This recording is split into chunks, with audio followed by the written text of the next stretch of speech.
नमस्कार दोस्तों, हमारे YouTube चैनल में आपका स्वागत है। इस वीडियो में हम बात करेंगे उन शेयरों के बारे में जो कल फोकस में रह सकते हैं, क्योंकि इनमें बाजार टाइम के बाद खबरें देखने को मिली हैं। साथ ही साथ हम ASM लिस्ट के बारे में बात करेंगे, ESM लिस्ट के बारे में बात करेंगे। कुछ कंपनियों की सर्किट लिमिट चेंज की गई है, तो उस पर भी हम चर्चा करेंगे। डिस्कशन शुरू करने से पहले मैं कहना चाहूँगा कि अगर आपने हमारे चैनल को सब्सक्राइब नहीं किया है तो कृपया सब्सक्राइब कर लें और बेल आइकन भी दबा लें। तो सबसे पहले बात कर लेते हैं आज का बाजार का हाल कैसा रहा और कल कैसा रह सकता है, इसका भी अनुमान लगा सकते हैं। आज बाजार में चौतरफा बिकवाली देखने को मिली, चाहे निफ्टी 50 हो, सेंसेक्स हो, निफ्टी बैंक हो, निफ्टी आईटी हो। सबसे ज़्यादा गिरावट अगर बात करें तो ये निफ्टी बैंक में देखने को मिली। हालांकि बाद में रिकवरी आई, बाजार के शुरुआती दौर में ज़्यादा दबाव में बाजार देखने को मिला। आपको पता ही है कि HDFC बैंक के शेयरों में भयंकर गिरावट की वजह से अब बाजार पे दबाव रहा, क्योंकि जब से रिजल्ट आया है HDFC बैंक के Q3 के, उसके बाद इसमें गिरावट देखने को मिल रही है। तो अच्छा खासा इनका वेटेज देखने को मिल जाता है निफ्टी 50 या निफ्टी बैंक में। HDFC बैंक का अच्छा खासा वेटेज देखने को मिल जाता है, तो इसका असर और कुछ और कारण थे जिसकी वजह से इसके शेयरों में गिरावट देखने को मिली है और इंडेक्सेस में भी गिरावट देखने को मिली। आज अगर बाजार के हाल के बारे में बात करें तो फिलहाल अमेरिकी बाजार के डाउ जोन्स में थोड़ी गिरावट देखने को मिल रही है, लेकिन नैस्डैक और S&P 500 में हरियाली देखने को मिल रही है। आधा % के आसपास की हरियाली देखने को मिल रही है फिलहाल नैस्डैक में। तो अगर अनुमान लगाएं, अगर बात करें आज के HDFC बैंक के शेयर के बारे में, तो 3% के आसपास की गिरावट के साथ क्लोजिंग देखने को मिली। बाजार के आखिरी दौर में गिरावट रही, फिर इसमें थोड़ी रिकवरी आई। कुल मिलाकर गिरावट के साथ ही इसमें क्लोजिंग देखने को मिली। अगर ADR जो अमेरिकी शेयर बाजार में जो HDFC बैंक का जो लिस्टिंग है, अगर उसके बारे में बात करें तो आज इसमें हरियाली देखने को मिल रही है। शुरुआत अच्छी खासी देखने को मिली, लेकिन थोड़ी प्रॉफिट बुकिंग रही, फिर शेयर संभला, अभी थोड़ा नीचे की तरफ जाते हुए देखने को मिल रहा है। ये सिचुएशन अब आगे चलकर चेंज हो सकता है, क्योंकि ये वीडियो वहाँ के बाजार टाइम के मुताबिक है। अभी वहाँ ट्रेडिंग हो रही है, तो सिचुएशन आगे चेंज हो सकता है। सुबह एक बार ज़रूर देख लें कि वहाँ के ADR की क्या स्थिति रही है HDFC बैंक की। पिछले 5 दिनों में आप देख सकते हैं कि इसमें 13% से ज़्यादा की गिरावट आ चुकी है। जब से कंपनी ने Q3 के नतीजे जारी किए हैं, तो भयंकर गिरावट इसमें देखने को मिली है HDFC बैंक के शेयरों में। आप देख सकते हैं कि जो पिछले कुछ दिनों में 11% की डाउन देखने को मिली है इंडिया में। जब से रिजल्ट आया है उसके बाद अच्छा खासा लोगों का नुकसान देखने को मिल रहा है। कल ही अनुमान जताया गया था कि 1 लाख करोड़ लॉस देखने को मिल रहा है। ये है रिकॉर्ड एक लॉस का दर्ज होते हुए देखने को मिल रहा है। तो ये सारी चीज़ें हैं। कल कैसा रहेगा आप हमें बता सकते हैं। इतना चीज़ें तो आपने देख ही लिया, गिरावट क्यों रही। आज ADR में भी आपने देख लिया कि ठीक ठाक इसमें उछाल देखने को मिल रही है फिलहाल अमेरिकी बाजार में। तो आप हमें बता सकते हैं कि आपका क्या अनुमान है। वहीं अगर हम बात करें SBI बैंक के बारे में, तो आज इसके शेयरों में मामूली हरियाली के साथ क्लोजिंग देखने को मिली। इसमें एक अपडेट ये देखने को मिल रहा है कि बैंक ने 5,000 करोड़ रुपए का जो फंड रेज करना था उसको कर लिया है। इसका कूपन रेट जो है बॉन्ड के जरिए किया है, तो इसका कूपन रेट 8.34% देखने को मिलेगा। इसके अलावा अगर हम बात करें पूनावाला फिनकॉर्प के बारे में, तो आज इसके शेयरों में 2.5% से ज़्यादा की हरियाली के साथ क्लोजिंग देखने को मिली। इसमें जो अपडेट है उसके बारे में हम बात करें तो आज नॉन बैंकिंग फाइनेंस कंपनी यानी पूनावाला फिनकॉर्प ने आज अपने Q3 के नतीजे जारी किए हैं। अच्छी खासी उछाल देखने को मिल रही है। ईयर ऑन ईयर ग्रोथ इसमें है 76.3% की ईयर ऑन ईयर ग्रोथ इसके नेट प्रॉफिट में देखने को मिल रही है। ये 265 करोड़ रुपये दर्ज किया गया है। वहीं रेवेन्यू की बात करें तो रेवेन्यू फ्रॉम ऑपरेशन 762 करोड़ रुपये रहा। इसमें भी 52.1% की ग्रोथ कंपनी ने दिखाई है। तो ये एक बड़ा अपडेट इसमें देखने को मिल रहा है। कल इस शेयर पर आप नज़र रख सकते हैं। पिछले 5 दिनों में 1.5% के आसपास की हरियाली इसमें देखने को मिल रही है। सुपर स्टॉक के बारे में बात करें तो 1% के आसपास की उछाल के साथ इसमें क्लोजिंग देखने को मिली। बाजार के आखिरी दौर में इसमें तेजी तो आई, लेकिन फिर इसमें गिरावट रही।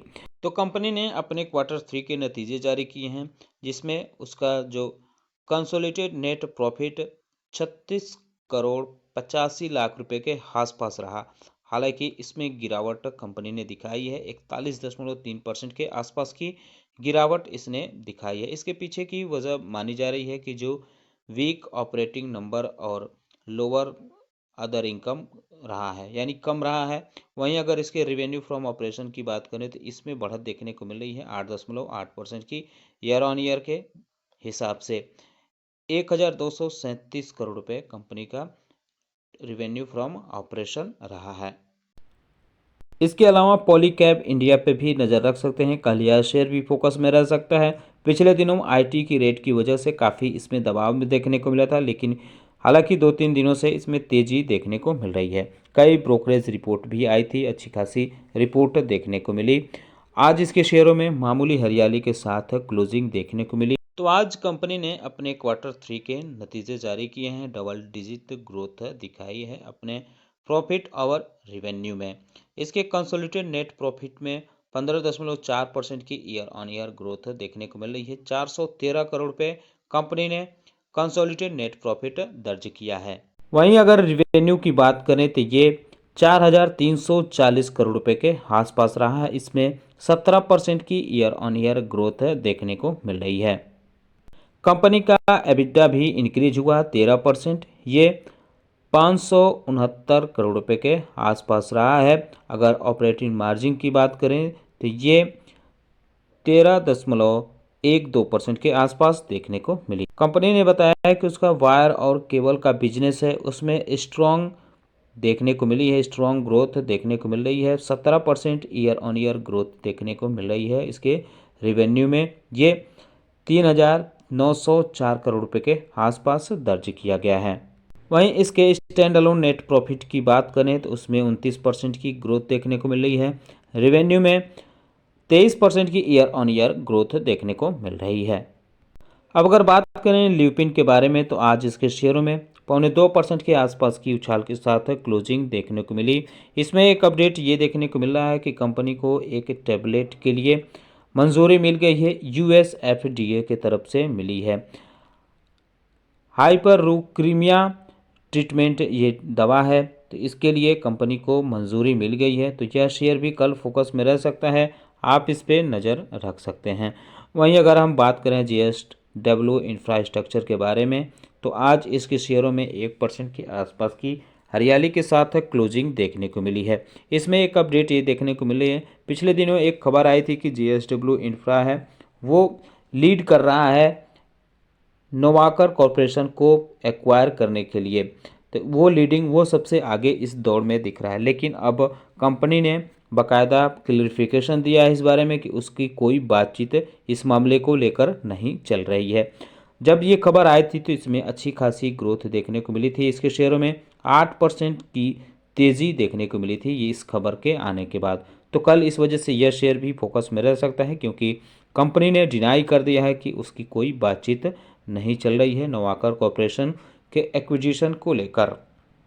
इसके अलावा कल बजाज फाइनेंस भी फोकस में रह सकता है। इसके शेयरों में 1% के आसपास की गिरावट के साथ क्लोजिंग देखने को मिली। इसमें अपडेट यह है कि कंपनी 29 जनवरी को बोर्ड की मीटिंग करेगी, जिसमें फंड रेज पे बातचीत किया जाएगा। तो इस वजह से यह शेयर भी फोकस में रह सकता है, आप इस पे नज़र रख सकते हैं। एंड बैंक पे भी नज़र रख सकते हैं। आज कंपनी ने अपने Q3 के नतीजे जारी किए हैं। आज इसके शेयरों की बात करें तो इसमें 1.5% से ज़्यादा की गिरावट के साथ क्लोजिंग देखने को मिली है। रिजल्ट को इसके काफ़ी बेहतर माना जा रहा है, जो एक्सपेक्टेशन था उससे ज़्यादा अच्छा देखने को मिल रहा है इसका रिजल्ट। कंपनी ने अपने स्टैंड अलोन नेट प्रॉफिट में 17.3% की ईयर ऑन ईयर ग्रोथ दिखाई है, यानी यह 2,297 करोड़ रुपए के आसपास देखने को मिला है कंपनी का net profit. Net interest income भी बढ़ते हुए देखने को मिल रहा है, 5,295 करोड़ रुपए के आसपास रहा। इसमें 17.8% की ग्रोथ ईयर ऑन ईयर देखने को मिल रही है। अगर हम नेट इंटरेस्ट मार्जिन की बात करें तो ये 4.29% फ्लैट देखने को मिल रहा है, जो पॉजिटिव सरप्राइज इसमें देखने को मिल रही है। फाइनोलेक्स इंडस्ट्रीज पे भी नज़र रख सकते हैं। आज इसकी क्लोजिंग ऊपरी लेवल पर देखने को मिली, 3% से ज़्यादा के आसपास की हरियाली रही। आज इस कंपनी ने भी अपने Q3 के नतीजे जारी किए हैं। कंपनी ने 95.5 करोड़ रुपए के आसपास का रेवेन्यू दर्ज किया है। नेट प्रॉफिट दर्ज किया है 595 करोड़ रुपए के आसपास। इसमें 20% की ईयर ऑन ईयर ग्रोथ देखने को मिल रही है। हालांकि इसके रेवेन्यू में 9.3% की गिरावट है, 1019 करोड़ रुपए के आसपास रहा है। अगर एबिडा की बात करें तो एबिडा 30% के आसपास रहा है, 30.5%, और एबिडा मार्जिन 360 बेसिस पॉइंट बढ़ते हुए देखने को मिल रहा है। ये 11.8% के आसपास रहा है। अब बात करते हैं सुप्रीम पेट्रोकेम लिमिटेड के बारे में। तो आज इसमें 1% से ज़्यादा की गिरावट के साथ क्लोजिंग देखने को मिली। इसमें दो खबरें देखने को मिल रही है। कंपनी ने अपने Q3 के नतीजे जारी किए हैं, जिसमें बताया है कि उसका नेट प्रॉफिट 67.60 करोड़ रुपए के आसपास रहा है। इसमें 24.4% डिक्लाइन देखने को मिल रही है ईयर ऑन ईयर। वहीं अगर हम बात करें इसके रिवेन्यू की, तो रिवेन्यू फ्रॉम ऑपरेशन जो रहा इसमें मामूली उछाल है, 0.4% की ईयर ऑन ईयर ग्रोथ देखने को मिल रही है। ये 1187 करोड़ रुपए के आसपास दर्ज किया गया है। इसके अलावा दूसरा अपडेट इसमें यह है कि कंपनी ने 96.35 एकड़ ज़मीन खरीदी है मुनाग विलेज में, जो करनाल डिस्ट्रिक्ट हरियाणा में देखने को मिलता है। तो इसमें इस कंपनी ने ये ज़मीन खरीदी है। वहाँ क्या करेगी, मैन्युफैक्चर पॉलीस्टीरीन और एक्सपेंडेबल पॉलीस्टीरीन के लिए ये मैन्युफैक्चर यहाँ करेगी। इसका कंस्ट्रक्शन डिवाइसेस भी देखने को मिलेगा। तो जो टोटल प्रोजेक्ट होगा ये इसमें देखने को मिलेगा। 36 से 38 महीने में ये सारी चीज़ें सेटअप होते हुए देखने को मिल रही है। इसका जो वैल्यू आंका गया है, कैपिटल कॉस्ट आंका गया है, ये 800 करोड़ रुपए के आसपास देखने को मिल रहा है।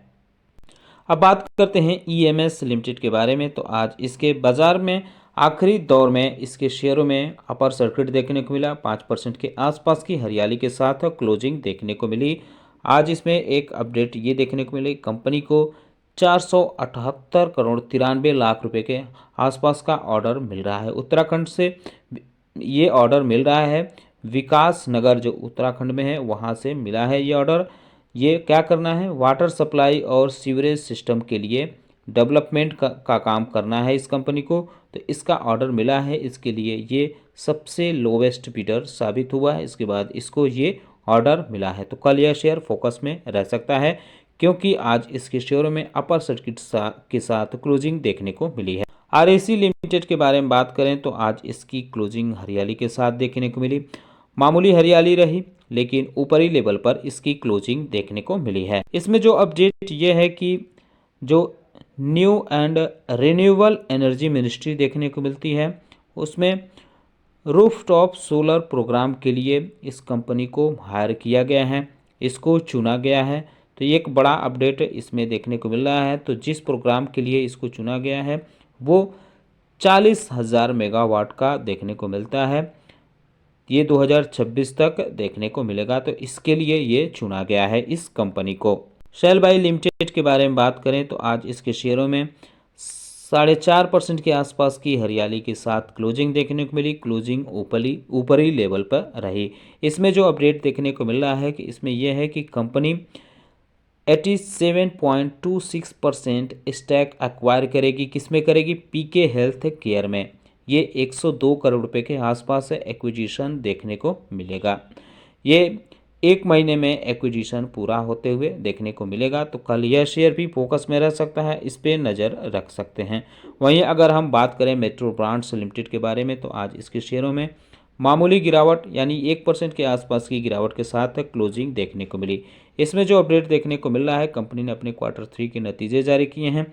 नेट प्रॉफिट पिछले साल के मुकाबले गिरते हुए देखने को मिल रहा है, 12.7% के आसपास, 97 करोड़ रुपए के आसपास इसका नेट प्रॉफिट रहा है। वहीं रेवेन्यू 6.1% बढ़ा है पिछले साल के मुकाबले। ये 635.5 करोड़ रुपये के आसपास रहा है। एबिडा भी डाउन हुआ है 3% के आसपास। हालांकि एबिडा मार्जिन की बात करें तो ये 300 बेसिस पॉइंट कंट्रैक्ट होते हुए देखने को मिला है।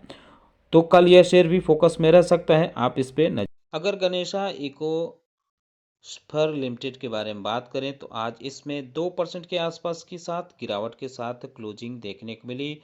आज इसमें एक अपडेट ये देखने को मिल रहा है कि कंपनी की बोर्ड की मीटिंग हुई है, जिसमें बोर्ड ने अप्रूवल दे दिया है 14,49,000 कन्वर्टेबल वारंट के लिए।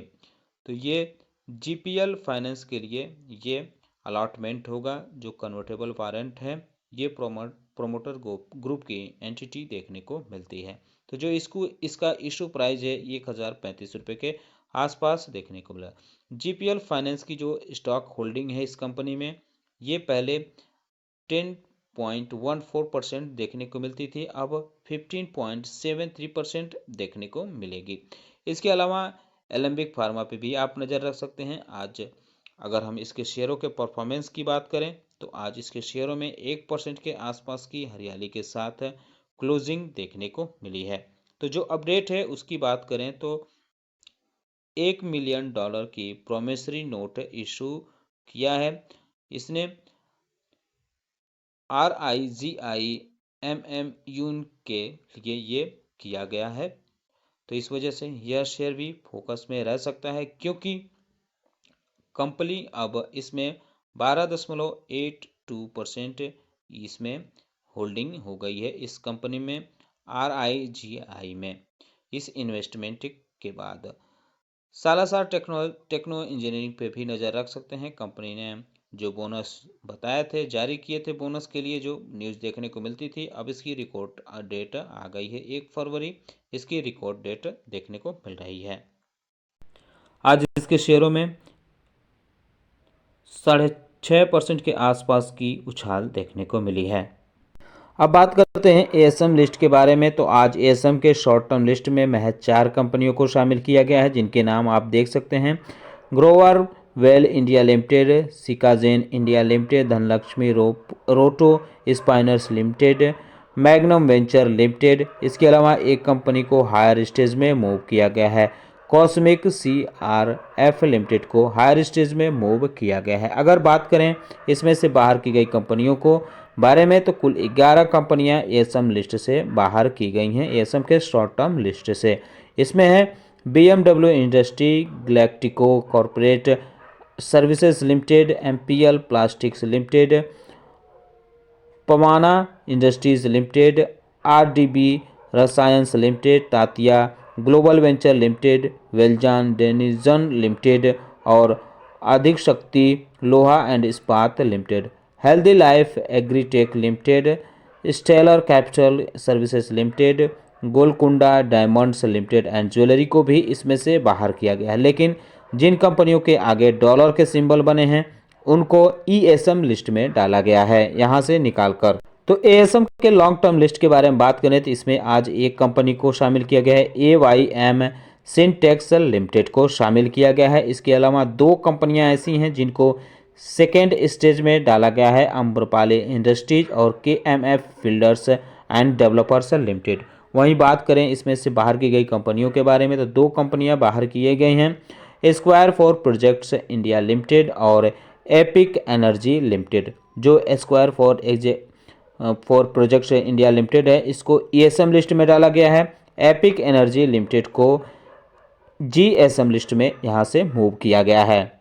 अब ESM लिस्ट यानी इनहेंस्ड सर्विलांस मेजर फ्रेमवर्क के बारे में बात करें तो इसमें आज कुल 8 कंपनियों को शामिल किया गया है। Captain Polyplast Limited, Golconda Diamonds and Jewellers Limited, MK Exim India Limited, मोनीमैटेक्स India Limited, Ravindra Heights Limited, Rishi Laser Limited और Square Four Projects India Limited, Shri KPR Industries Limited को इसमें शामिल किया गया है। वहीं 4 कंपनियां हैं जिनको हायर स्टेज में मूव किया गया है, इनक्रेडिबल इंडस्ट्रीज, जयसिथिन, डेस्टफ India Limited, Oil Country Tubular Limited, Yes Innovator Limited. वहीं किसी भी कंपनी को इसमें से बाहर नहीं किया गया है।